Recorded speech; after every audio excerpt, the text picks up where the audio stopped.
Vous savez tous qu'accélérer, ça signifie aller de plus en plus vite, alors que décélérer, c'est aller de moins en moins vite. On voit bien qu'il y a un lien entre accélération et vitesse. Et justement, pour les physiciens, l'accélération, c'est ce qui mesure l'évolution de la vitesse. Son unité, c'est des mètres par seconde moins 2, mais c'est beaucoup plus intéressant de l'interpréter comme des mètres par seconde, ce qui va nous permettre de comprendre très simplement ce que signifie l'accélération. Vous sortez la voiture du garage. Si vous accélérez à 5 mètres par seconde, ça signifie qu'au bout d'une seconde, vous irez à 5 mètres par seconde. La seconde suivante, vous irez à 10 mètres par seconde. La seconde suivante à 15. Et à chaque seconde qui passe, vous rajoutez à votre vitesse 5 mètres par seconde. Maintenant, qu'est-ce que signifie 25 mètres par seconde en km/h? Vous savez que dans une heure, il y a 3600 secondes, donc il faut multiplier par 3600. Et comme il faut 1000 mètres pour faire 1 km, il faut ensuite diviser par 1000. Ça, c'est ce que vous avez appris dans les petites classes. En terminale, vous devez savoir que pour passer de mètres par seconde à km/h, il faut multiplier par 3,6. Et pour aller dans l'autre sens, il faut diviser par 3,6.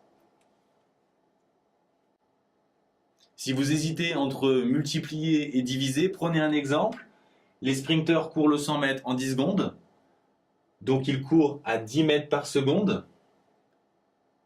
Si vous divisez par 3,6, vous trouvez 3 km/h. Si vous multipliez par 3,6, vous trouvez 36. Bien sûr, ils vont à 36 km/h. Donc vous avez une astuce pour savoir qu'il faut multiplier dans ce sens. Finalement, notre Porsche, au bout de 5 secondes, elle va à 90 km/h. Mais on peut accélérer encore beaucoup plus vite.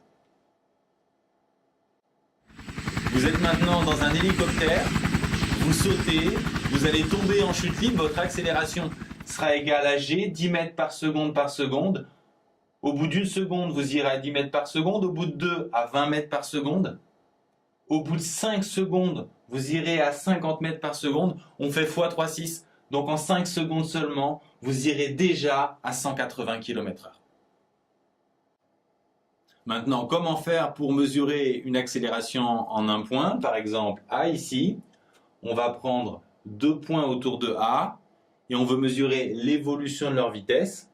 Pour ça, il suffit de diviser la différence entre la vitesse en 1 et la vitesse en 2 et diviser cette différence par la durée. Par exemple, si vous avez pris 20 mètres par seconde en 5 secondes, 20 divisé par 5, votre accélération est de 4 mètres par seconde par seconde. Évidemment, avec la méthode expérimentale, si vous voulez être plus précis, vous allez tout simplement prendre des points plus proches.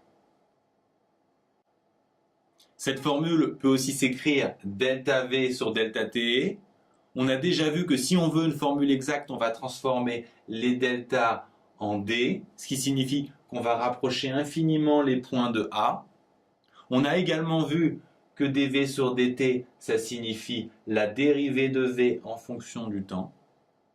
Et enfin, si on précise que cet axe est l'axe des x, on va tout simplement rajouter des x en indice partout. C'est-à-dire que l'accélération en x, c'est la dérivée de la vitesse en x en fonction du temps. Dans la plupart des mouvements, il y a aussi une composante verticale. Et très simplement, ce qu'on a vu pour les x sera valable pour les y. Par analogie, l'accélération y sera la dérivée de vy en fonction du temps.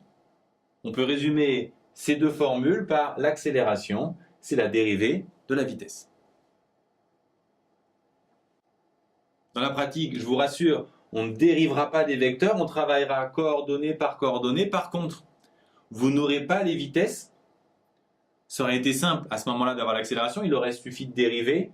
Vous aurez les accélérations, il faudra se débrouiller pour retrouver les vitesses. On verra comment faire dans les prochaines vidéos.